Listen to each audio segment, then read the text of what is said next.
अदिति दोनों सौतेली बहनें थी। सुकन्या की माँ आशा का उसके बचपन में ही देहांत हो गया था। उसके पिता मनोहर ने दूसरी शादी की और सुकन्या की सौतेली माँ सरिता के घर में आ गई। सरिता ने आते ही पूरे घर को अपने कब्जे में कर लिया। वो हमेशा सुकन्या से पहले अपनी सगी बेटी अदिति पर ध्यान देती थी। मम्मी ये देखो मेरा नया सूट, शाम के फंक्शन में ये कैसा लगेगा? ये तो बहुत सुंदर लग रहा है, रानी लगेगी बिल्कुल मेरी बेटी। मम्मी वो सुकन्या को क्या दोगी पहनने के लिए? वो भी तो हमारे साथ शादी में जा रही है, पहन लेगी कुछ भी जो उसका मन होगा। मेरे पास इतने पैसे नहीं है कि मैं उसके लिए भी नया सूट खरीदूं। वैसे भी तुम्हारे पापा का अब इतना काम नहीं बचा। मेरे लिए तुम्हें नया सूट लेकर देना जरूरी था। बहुत लोग आएंगे वहाँ, क्या पता कोई तुम्हें अमीर घर का लड़का पसंद कर ले।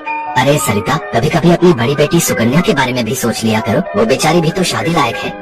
बस आ गए अपनी लाडली बेटी के बारे में चिंता करते। पता नहीं कौन से मनहूस दिन मेरी तुम्हारे साथ शादी हुई थी। जब से आई हूँ एक ही नाम तुम्हारे मुंह पर चढ़ा हुआ है। देखती हूँ सुकन्या सुकन्या। अरे तुम्हारी दूसरी बेटी अदिति भी कुंवारी है, वो भी तुम्हारी ही बेटी है। उसके बारे में भी कुछ सोचा करो। मैं हूँ जो पैसे जोड़ जोड़ कर अपनी बेटी को सूट दिलवाए हैं। अब शाम को चलने की तैयारी कर लो, बहुत बड़े बड़े लोग उस शादी में आएंगे। ये तो मेरी सहेली पुष्पा की बड़ी मेहरबानी है जो उसने हमें एक कार्ड दे दिया, वरना हम गरीबों को इस शहर में और इतनी बड़ी शादी में कौन पूछेगा। मनोहर को पता था कि सरिता का स्वभाव बहुत ही खड़ूस है, इसलिए वो चुपचाप अपने कमरे में चला जाता है। शाम को सब लोग शादी के लिए तैयार होते हैं। अदिति बहुत ही सुंदर सूट पहनकर तैयार होती है। सुकन्या के पास तो कपड़े ही नहीं थे। अचानक मनोहर सुकन्या के पास आता है। सुकन्या बेटी ये ले, ये तेरी माँ की साड़ी है, तू ये पहन कर तैयार हो जा। देख कितनी सुंदर साड़ी है, मेरे संदूक में रखी थी, मैं वही ढूंढ रहा था और आज मुझे मिल गई।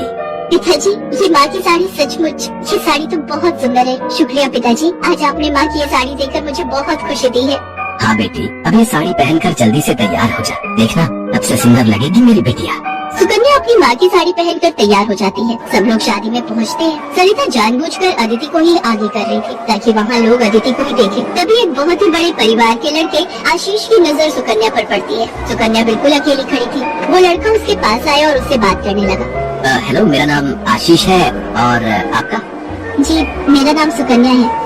अच्छा नाम है आपका। वैसे आप यहाँ अकेली क्यों खड़ी है? चलिए ना, वहाँ डांस फ्लोर पर सब लोग डांस कर रहे हैं। आशीष को सुकन्या से बात करते थे। सरिता आशीष के पास आती है। सुकन्या बेटा, तुम्हारे पापा तुम्हें बुला रहे हैं, इनके साथ अदिति डांस कर लेगी। अब हाँ, क्यों नहीं, प्लीज। मनोहर ने तो सुकन्या को बुलाया ही नहीं था। ये सब तो सरिता की चाल थी। थोड़ी देर बाद सुकन्या फिर से खड़ी थी। अदिति आशीष के साथ डांस करने लगती है। आशीष अभी भी सुकन्या की तरफ ही देख रहा था। शायद उसे सुकन्या पसंद आने लगी थी। आशीष पूरी शादी में सुकन्या से बात करने की कोशिश करता रहा, पर बार बार सरिता अदिति को बीच में लाने लगी। पर आशीष के मन में तो कुछ और ही चल रहा था। एक दिन जब सुकन्या घर के काम कर रही थी तो अचानक मनोहर के साथ आशीष और उसके माता पिता आ जाते हैं। सरिता, जाकर जल्दी से चाय नाश्ते का इंतजाम करो। घनश्याम जी अपने बेटे आशीष का रिश्ता हमारी सुकन्या के लिए लेकर आए हैं। क्या सुकन्या के लिए आशीष का रिश्ता? ये कैसे हो सकता है? मनोहर की बात सुनकर सरिता चौंक जाती है। सुकन्या तो घर की झाड़ पोछ में मैले कुचैले कपड़ों में मानो ऐसी लग रही थी जैसे कीचड़ में कमल। वहीं अदिति सोफे पर आराम से बैठी थी। सब कुछ आशीष और उसके माता पिता के सामने था। सुकन्या बेटिया, जाओ जल्दी से तैयार हो जाओ। अदिति जाओ अपनी दीदी को तैयार कर दो।